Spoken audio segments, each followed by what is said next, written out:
Hi, this is Jason from Horrific Nightmares, and welcome back to our Seldom Seen series. Now, today we're going to be talking about Mind Ripper, or Mind Ripper, The Hills Have Eyes 3, or The Outpost. Now, Mind Ripper is a 1995 film which runs approximately 92 minutes and is directed by Joe Gayton. Now, this stars Lance Henriksen as Jim Stockton, Claire Stansfield as Jean, and John Deal as Alex Hinder. Now, this also stars Giovanni Ribisi, and this was his first film. Now, this was the first movie to be shot in Bulgaria after the collapse of their government. And I'm not really sure why. I would love to know the answer to this, but Lance Henriksen said he was actually embarrassed by his involvement in this film. I don't get it, but you know, that's what he said. And it's also Giovanni Ribisi's first film, if I didn't mention that. Mind Ripper's an interesting film. It was a first time view for Joe and I, for both of us, for Franchise Frenzy. And we definitely wanted to include it because it is considered The Hills Have Eyes Part 3. It starts out in the same type of atmosphere and area that The Hills Have Eyes is popular for, which is the desert. And this medical team picks up this guy who's half dead and takes him into an underground military base and experiments on this person to try to keep them alive. They're basically, dead, more or less. And, they figure there's no way to really lose because they're going to die anyway. And if their experiment works, then they help bring someone back to life and they can get their accolades for that. Now, this team is Lance Henriksen, John Deal, and a couple other people. Well, what happens in this underground military base is that the experiments continue on this guy. They did bring him back to life, but John Deal is a little bit more ambitious than the rest of the doctors there. So he starts accelerating everything. And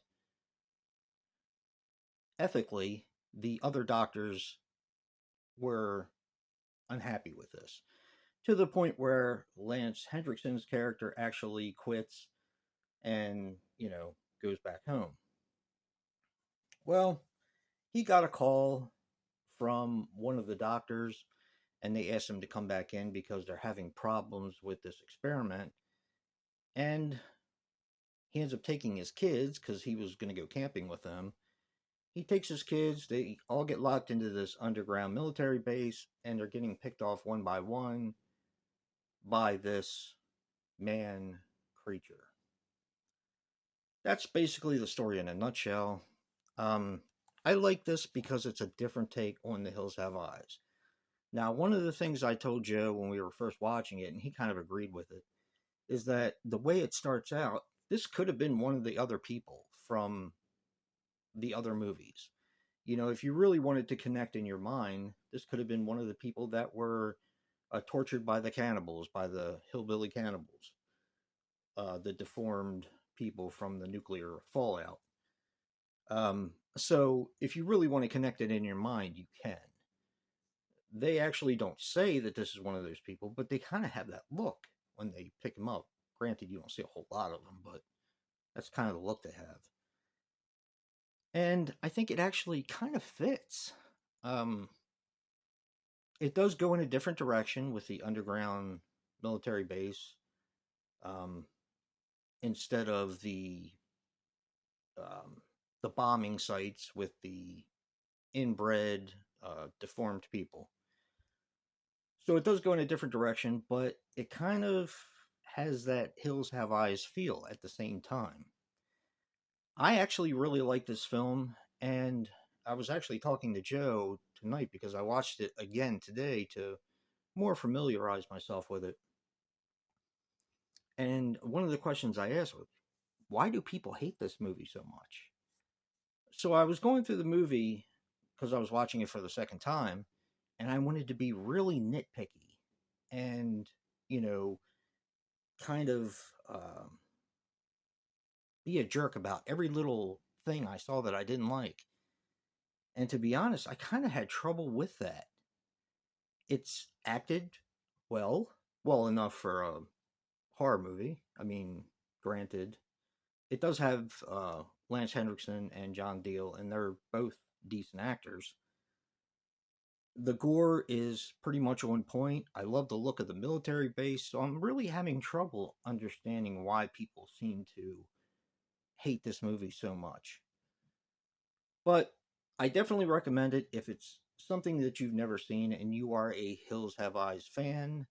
I definitely recommend it. It's a little different, but it does have that feel. So check out Mind Ripper, aka the Hills Have Eyes 3, aka the Outpost. And don't forget to check out Joe's review for Mind Ripper. Remember, guys, physical media matters. And until next time, peace.